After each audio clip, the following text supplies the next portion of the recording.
Thank you very much, Mr. Chairman. And Mr. Ross, I want to welcome you today and thank you for your willingness to serve. I appreciated meeting with you in my office earlier this month, and you have an extensive business background that spans numerous industries.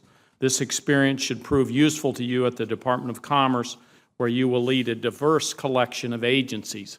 Commerce does everything from forecasting the weather to managing federal use of wireless spectrum. But the common thread is promoting job creation, economic development, sustainable development, and improved standards of living for Americans. So I certainly want to work with you to ensure that the Commerce Department meets those goals in my home state of New Mexico. I'd like to follow up today on some of what we've discussed in my office earlier this month. First, Mr. Ross, you are reportedly going to be taking a big role in renegotiating trade agreements and international trade policy. The President-elect and his family have a wide variety of assets around the world that other countries could seek to use as leverage with the U.S. in negotiations. If confirmed as Secretary of Commerce, you are committed to divesting your assets, a major undertaking. Would it make your job negotiating international trade issues easier if the President-elect did as you are doing and divested his financial holdings to avoid any complications? I made the decision that I did because I thought and agreed with the OGE that this was the right thing for me to do. As I understand it, the rules are different as they apply to the President, and I think it's for him to judge what is the appropriate disposition or non-disposition of his assets. I'm not intimate enough with the details of his holdings to even have a clear understanding of just how extensive they are, although I know they're quite huge. So I think that's really a personal decision that he'll have to make. Mr. Ross, but you understand he's in many countries, the Trump organizations all over the world, and this could raise some real conflicts for you in terms of doing your job. Will you commit that you will notify this committee if another country offers incentives or threatens consequences to the Trump family or Trump organization assets in the course of your international trade negotiations and efforts to promote exports? Well, anything that interferes with my job is something that I will have very little tolerance for if I'm confirmed. That I can assure you of.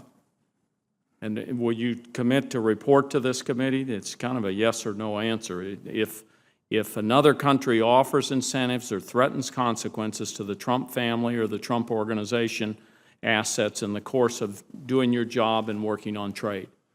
Well, certainly if they threaten me, I would be able to make people aware of it. But if the hypothetical that you're posing might very well be something I'm not even aware of. So that would make it very difficult to inform anyone of anything.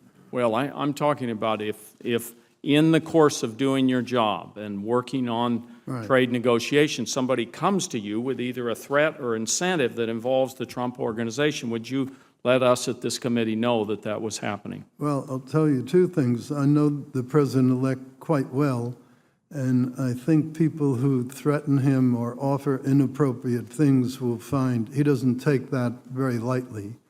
There will be a very strong response on his part, quite independently of anything I would do. Well, I'm urging you to try to let us know if that situation comes up, because I think it's very important in terms of the objectives of your department to make sure we keep those conflicts out. Now, Mr. Ross, Democrats understand a lot of the frustration about trade that President-elect Trump campaigned on. During my time in Congress, I've supported some trade agreements and opposed others that I believed hurt American workers and chip away at environmental protections.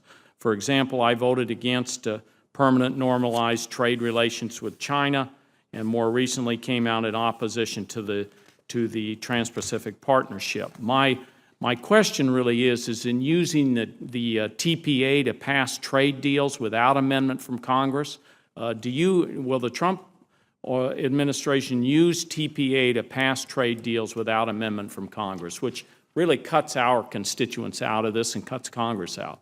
Well, that is certainly a decision the president would have to make. If confirmed, I don't believe I would have the unilateral power to make that decision. That's something that would be at the presidential level, and I'm sure he would take into account whatever considerations he could under the prevailing facts at that particular point in time. Do you personally support the use of TPA for trade deals? I think you need to assure your counterparty that there's a reasonable and quick process for solving the negotiations.